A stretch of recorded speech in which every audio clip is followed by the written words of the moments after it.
Matthew, or let's see, let's start in Mark chapter 5. I'm going to read a little bit out of this Mark chapter 5 bit. And this is, you know what, I've already preached this about 10 times probably, but I can't help myself. I just have to do this. So Mark chapter 5, and I'm going to start in verse 23. And I'm going to cover this in three different writers wrote about this. Luke, Matthew, Mark, and Luke. They all wrote about this. And I think what I'll do is I'll read all three of them, all right? And then I'm going to comment on this stuff as we get through it, all right? So here we go. Mark, I'm going to read there first. And I'm going to start verse 23. And this is what the Bible says. It says it's talking about the gentleman, his name is Jairus. Let's start in 22 just so you'll know what we're talking about. And behold, there cometh one of the rulers of the synagogues, Jairus by name. And when he saw him, he fell at his feet and besought him greatly, saying, My daughter lieth at the point of death. I pray thee, come and lay thy hands on her, that she may be healed and shall live. And Jesus went with him, and much people followed him and thronged him. And a certain woman which had an issue of blood 12 years, and had suffered many things of many physicians, and had spent all that she had, and was nothing better but rather worse, when she had heard of Jesus coming in the press behind him, and touched his garment.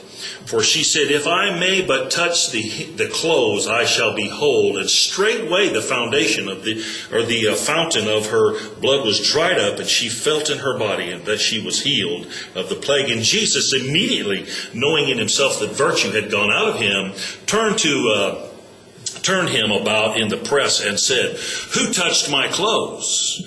And his disciples said unto him, Thou seest the multitude throng thee, and sayest thou, Who touched me? And he looked around about to see her that had done this thing. But the woman, fearing and trembling, knowing what she had done in her, came and fell down before him and told him all the truth. And he said unto her, Daughter, thy faith hath made thee whole. Go in peace, and be whole of thy plague. And it goes on, and I don't want to read the rest of that. It just goes on about how Jesus raised Jairus' daughter from the dead there. You can read it yourself. Go back now to, let's just keep backing up. Let's go back to Matthew. I want to read it out of Matthew chapter 9. And I know you might saying, how come you got to read it out all three? Well, probably because I want to. Just Matthew chapter 9. And I'm going to read verses starting in, I think 19 would be good. 18. Let's start in verse 18. That way it'll be the same kind of understanding what you got in Mark chapter 5 there. It says in Matthew 9 and 18, it says, While he yet spake these things, behold, there came a certain ruler and worshipped him, saying, My daughter is even now dead, but come and lay hands upon her, and she shall live. And Jesus arose and followed him, and so did his disciples. And behold, a woman which was diseased with an issue of blood 12 years came behind him and touched the hem of his garment. For she said within herself, If I may but touch his hem, I shall be whole. But Jesus turned him about, and when he saw her, he said, Daughter, be of good comfort, thy faith hath made thee whole. And the woman was made whole from that hour. And when Jesus... I'm not going to read the rest of that. It talks about the rest of that. Let's go back now to Luke. Matthew and Mark. Let's go the other way now. Matthew, Mark, Luke. And I'm going to read out of chapter 8 now. And we'll start in verse 42. It says this. And you know about Jairus, so I'm not going to start in 41. You know the story, what happens there, how come he's moving and what's going on there. It says in verse 43, it says this, And the woman having an issue of blood 12 years, which had spent all her living upon physicians, neither could be healed of any, came in behind him and touched the border of his garment, and immediately her issue of blood was stanched. And Jesus said, Who touched me?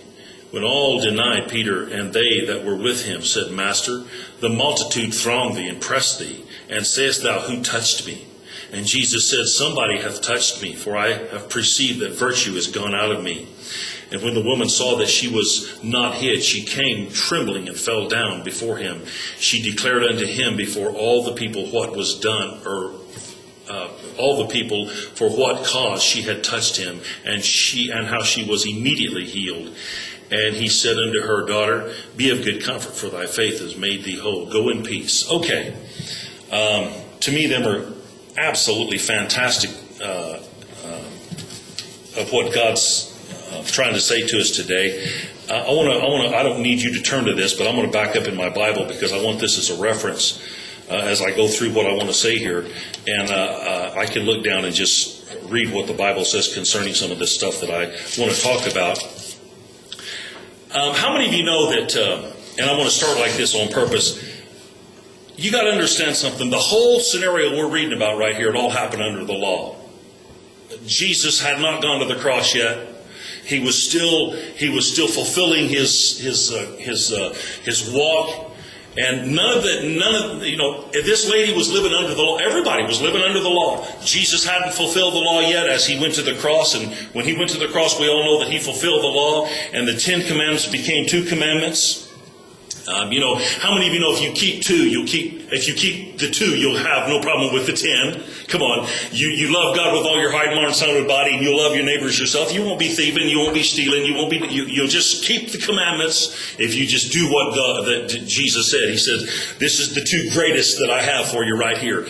And you know what he said there. So I want you to understand something when we were going through this, that this little lady lived under the law.